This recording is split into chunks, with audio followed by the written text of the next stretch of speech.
Listen to what Brad Garlinghouse said right here in this on-stage discussion.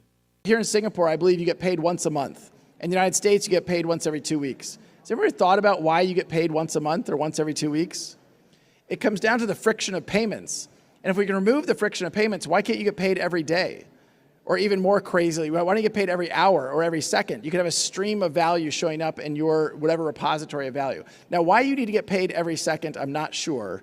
But I do think there's a lot of dynamics that have been built around getting paid every 2 weeks or getting paid every month. And as we remove the friction of payments and make that dramatically easier, I think you're going to see secondary and tertiary effects that are very difficult to predict, just like we couldn't have predicted Grab 20 years ago. Now, that's the CEO of Ripple, Brad Garlinghouse, for those of you that are new to crypto. The guy that he's sitting next to right here, his name is Ross Lecau. He's the Deputy General Counsel in the legal department of the IMF, the International Monetary Fund. He's been a member of the IMF's legal department for the last 27 years, and as an IMF lawyer, he has advised all aspects of the IMF's operations, including the governance of the IMF, its surveillance over member countries' economies, and its financial and technical assistance to IMF members. He currently leads the legal department's effort to help member countries strengthen their legal framework for the regulation of the financial sector. And so him and Brad have been on stage before multiple times, and this has led people to wonder how Ripple and the IMF are working together. Well, listen to this.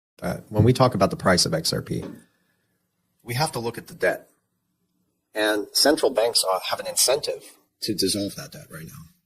And they found a solution, which is blockchain. They actually are going to, in my opinion, based on the research, and also I can confirm this, that the International Monetary Fund has already agreed on a price before all this integration started to happen. So this was a few years ago. They agreed upon a price, and I got a lot of information from Linda P. Jones has a friend who worked at the Central Bank of Australia, and she said that they agreed upon a price, and it's in the thousands. Now, when we, again, talk about the XRP price, we have to look at the global debt, the incentive for central banks to dissolve global debt, in fact, also to utilize this liquidity, source of liquidity from XRP to facilitate,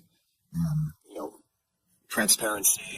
Moving into the digital economy, this is what they're going to be using. XRP is a financial instrument to serve the global economy. Listen to what David Schwartz just said right here. That is a given. We had a revolution in the physical delivery of goods with the shipping container, which changed globalization, started globalization. We had a revolution in the delivery of information with the internet. But what we don't know is, what is the TCP/IP of money? What is the shipping container of value? We don't know that yet. There's going to be one, though. That is a definite. And that's going to bring changes. And what I also want to get through is that one of those changes that I foresee and that I think is important is that the size of payments are going to shrink, drastically shrink. Many of you people here probably have a job and you probably get paid twice a month or every 2 weeks. Well, why is that? You probably pay bills once a month. Well, why is that? It's because payments are expensive and clunky. But if payments were cheap and simple, then those frequencies could go up. Money could be streamed at you while you're working. You could stream money to your landlord to pay for the place where you're staying. Now, I know those sound dumb, and I'll be blunt. Yeah, they are. And I'll tell you, like, if we were talking about email in the late 90s and you said to me, like, what are people going to use email for?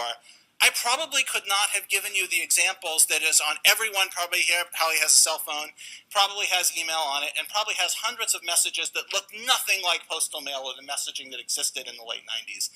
None of that could I have predicted. If you'd asked me if the internet had enough bandwidth in the year 2000, I would have said, yeah, it has plenty of bandwidth. Well, could I have imagined Netflix and on-demand video? That's ridiculous, right? Like, the cost of bandwidth is too high for that. But the internet drove the cost of bandwidth down to zero. And if the cost of payments go down to zero, the world is going to change. And I'm going to explain some of the ways that I think that's going to change and what that means. So that's the problem that they're solving, friction of payments. What is Nesara, Gesara, and why is it relevant? Or is this just kookyville going down conspiracy land, and should you write this all off? Well, Nesara and Gesara are terms tied to a long-standing theory that revolves around a supposed radical overhaul of the global financial system. Nesara originally stands for National Economic Security and Reformation Act, proposed back in the 1990s by Harvey Bernard, an engineer with a PhD in systems theory. His plan detailed in his book called Draining the Swamp, Monetary and Fiscal Policy Reform. This book right here that you guys can check out if you want to read it. But it discussed this concept aiming to fix the U.S. economy by abolishing the Federal Reserve, wiping out debt through a return to the gold standard, and replacing income taxes with a national sales tax. It was a legitimate proposal at the time. He even printed 1,000 copies and sent them to Congress, but it never gained traction or became law, obviously because of the powers that be at the time. And it was even claimed out there on social media that it was secretly passed by Congress in the year 2000, signed by President Clinton, and then suppressed by the Bush administration after 9/11. And according to the real Nesara, it would cancel all debts, end poverty, and distribute massive wealth to the public, supposedly from hidden funds like the St. Germain World Trust. But essentially, this was one of the most groundbreaking conspiracy theory reformations to sweep not only the United States of America, but the whole planet. Thus, Gesara, or Global Economic Security and Reformation Act, is supposed international extension of Nesara, and proponents say that its worldwide plan involved 209 nations to reset economies, forgive all debt, and usher in a golden age of prosperity, often linked to the quantum financial system. And some people tied it to the groups like the White Dragon Society or figures like St. Germain, a historical mystic turned mythical savior in these stories, to do away with the Federal Reserve, the IRS, the shadow government, and much more. Now, here's where this is really weird. Rather than just zeroing out credit cards, mortgages, other bank debts, student loan debts, all the way to illegal banking and government activities, this is basically the Federal Reserve's worst nightmare, or a jubilee of a forgiveness of debt. But the most amazing thing that people are witnessing right now since Donald Trump has been in office is what the Department of Government Efficiency is doing. So they're considering a tax refund to start out of $5,000 to Americans, calling it the Doge dividend. Listen to this. $55 billion. So far. Over 1,000 contracts have been canceled. And I think that the number is only going to go up, Ainsley. Yeah, and he's even showing an interest in the idea of guaranteeing a $5,000 check to every American. It would be called the Doge dividend. So the Doge dividend, is this what the U.S. debt clock is hinting on with their cryptic photos they've been posting about the U.S. Treasury dividend dollar, saying it's wealth preservation for the next millennium, to basically end the Federal Reserve and the banking cartel that they have had over the American people, to usher in the new financial system, which would create a completely new form of the US dollar, which is basically money reinvented, for reparations from the Federal Reserve's banking cartel for a century of counterfeiting, money laundering, conspiracy, fraud, racketeering. So with Donald Trump talking about auditing the Federal Reserve, the IRS, well, the time for the Fed's banking cartel is up. So we are seeing a new world rising, where then I saw a new heaven and a new earth, for the first heaven and the first earth had passed away. So why is the U.S. debt clock posting all this stuff? Look at this. It's showing a silver breakout, 8-to-1 ratio, the crime of 1873. So everyone knows they've been suppressing the price of silver. So what if money gained value? The U.S. Treasury dividend dollar based on redeemable assets. Look at this.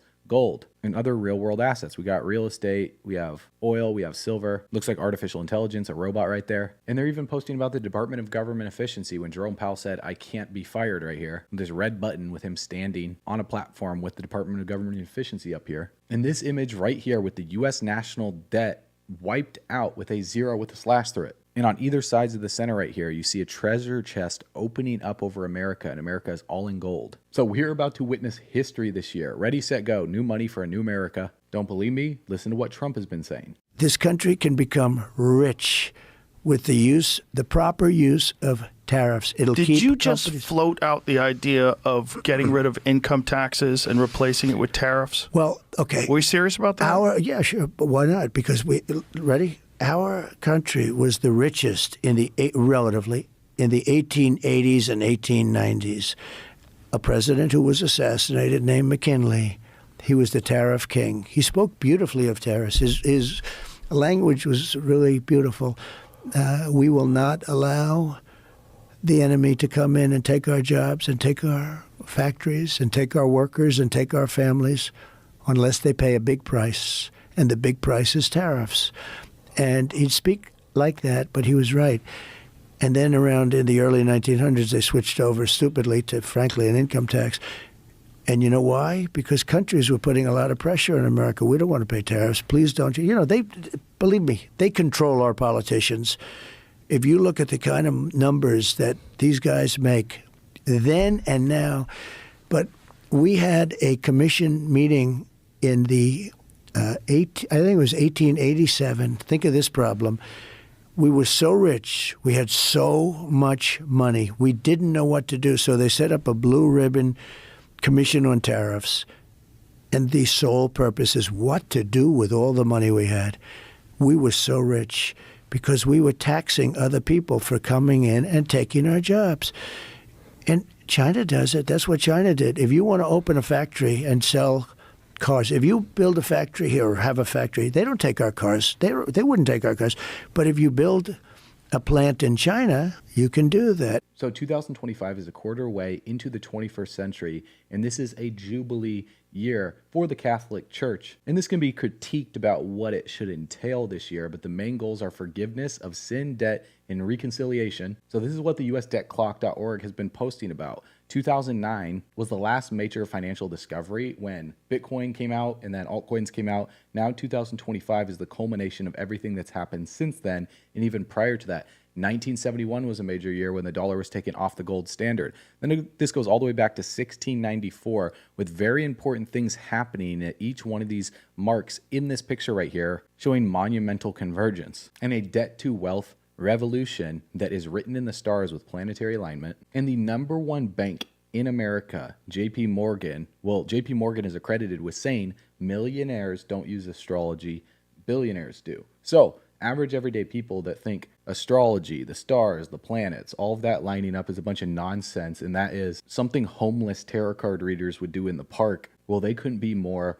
wrong. This is what billionaires plan key events on for their companies because they understand we're not human beings having spiritual experiences, we're spiritual beings having human experiences. And Robert Kiyosaki said many times that gold and silver, it's God's money, and the US dollar is government's money, but crypto is the people's money. And what if Trump finds gold in Fort Knox is missing? He says he doubt it is missing. I want to believe that there's gold there, but what if gold is missing? He's saying the US economy would collapse, the dollar would crash, the world would be in chaos, and inflation would wipe out millions of people, families, and businesses just in case gold is missing. I own gold, silver, Bitcoin, the US dollar would be toilet paper, silver will be king, and you may want to own a gun with bullets and practice, practice, practice. Again, with so much change and turmoil in the world, it's always a good time to take a moment and ask yourself, what if? Because of what Trump just recently said right here. We're also going to Fort Knox. I'm going to go with Elon because we want to see if the gold is still there. We want to see. Wouldn't that be terrible? We open up this Fort Knox. It's just solid granite that's 5 feet thick. The front door, you need 6 musclemen to open it up. I don't even think they have windows. Wouldn't that be terrible if we opened it up and there was no gold there? So we're going to open those doors. We're going to take a look. And if there's 27 tons of gold, we'll be very happy. I don't know how the hell we're going to measure it, but that's okay. We want to see lots of nice, beautiful, shiny gold in Fort Knox. Don't be totally surprised. We open the door, we'll say, there's nothing here. They stole this too. No, we have a very corrupt group of people in this country. Now, with him mentioning that he's going to take Elon Musk, well, they've been uncovering immense fraud. And so this was reposted right here from his Twitter page or his X page saying, now we understand why the left is flipping out about a simple email. The fraud doesn't stop at the top. It goes far beyond. And Elon said the reason this matters is that a significant number of people who are supposed to be working for the government are doing so little work that they are not checking their email at all. In some cases, we believe non-existent people or the entities of dead people are being used to collect paychecks. In other words, this is outright fraud. And so that's why they came up with the Doge dividend to take a portion of the revenue that they're finding in this fraud, which is right now $128 billion and climbing, and distributing that back to the American people.